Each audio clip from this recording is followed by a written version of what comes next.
Good morning, my name is Kylee Tranter. I am a 2024 Semester 1 Governance Institute student doing the Finance for Decision Making subject.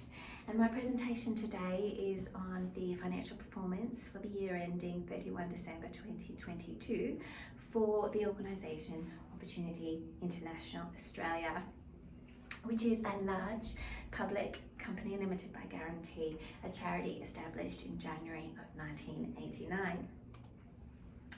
Okay, quickly, Opportunity International Australia is a charity that works in aid and development in overseas countries, so particularly India and in Indonesia, with some activities in Bangladesh, Nepal and Pakistan, particularly as a result of the pandemic in 2021 and 2022.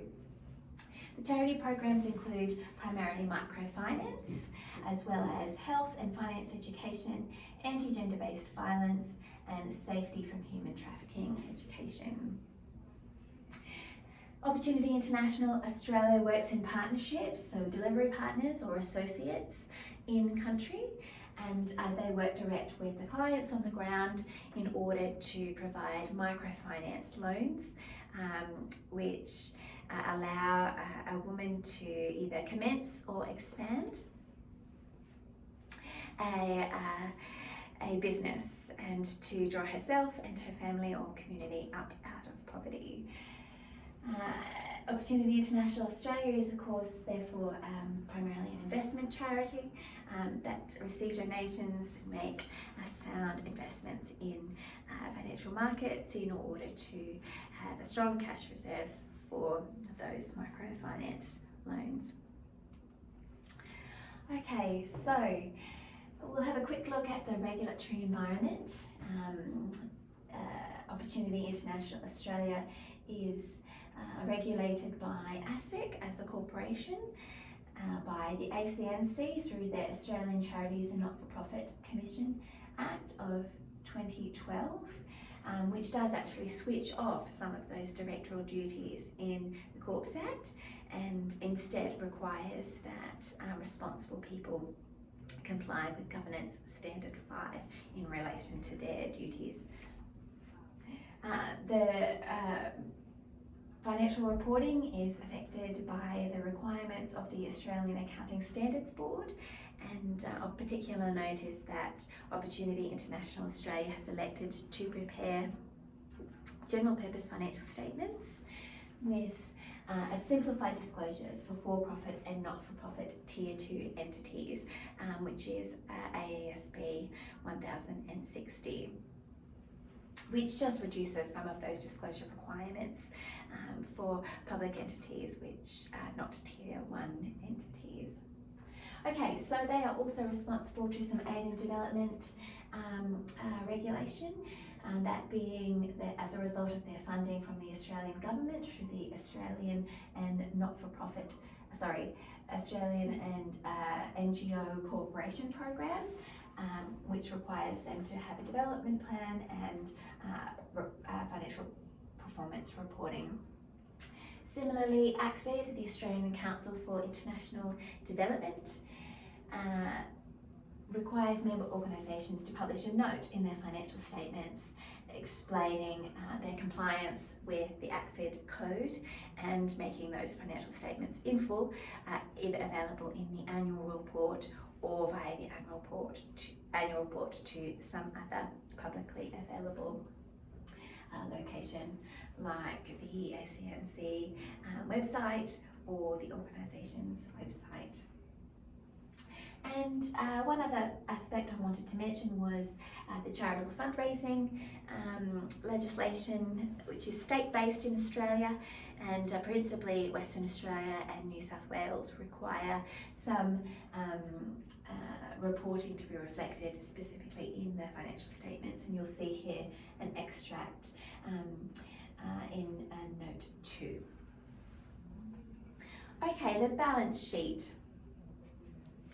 I just wanted to touch on the resources owned and controlled by the entity, how those resources are funded, and the relevance and sustainability of those assets. So So, as at 31 December 2022, there was cash or cash equivalents of $28.6 million, current receivables in the form of loans of 8.4 million, non-current receivables in the form of loans of 3.6 million, which is one of the great things about this charity, which for every dollar received in donation, that can provide a loan. $1 can be recycled through 5 or 6 client recipients in the terms of loaned to and then received back from, so impact measurement is quite significant. And the other aspect I wanted to touch on was the equity encountered investees of 30.1 million, which is explained further in note 11. So that's that relationship with associates on the ground, so investments are made into those organisations, and those investments come with an entitlement to the pain share, gain share type model. So there are interest in those associates of 48.8 million, with a substantial provision for impairment loss in 2022, resulting in a $30.1 million outcome. Resources are funded through gifts and donations, bequests, government grants, and in 2022 there was a sale of an investment resulting in a gain of 20.5 million, with the revenue from each of those areas further explained in note 4. And lastly, the accumulation and distribution of cash through microfinance loans aligns with the charity's objectives in terms of relevance, which are to bring about a measure of justice, dignity and purpose for families living in poverty. You'll see retained earnings here provide a solid basis for ongoing operations, and at 80.6 million, providing a strong cash flow position.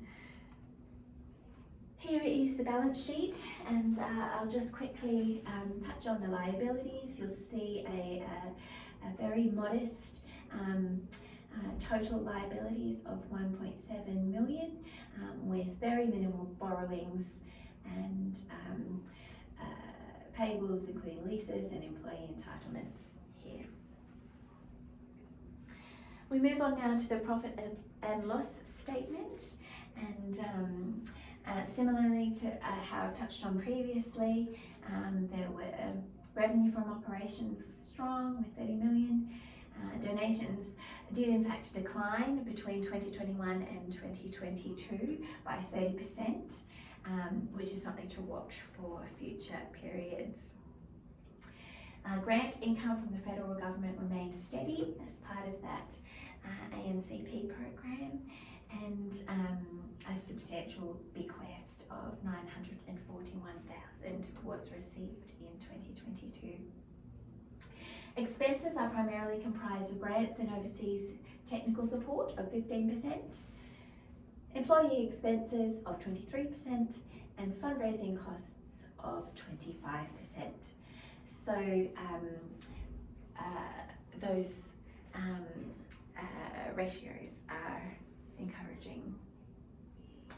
Here you can see the extract of that profit and loss and other comprehensive income statement with a number of those items highlighted.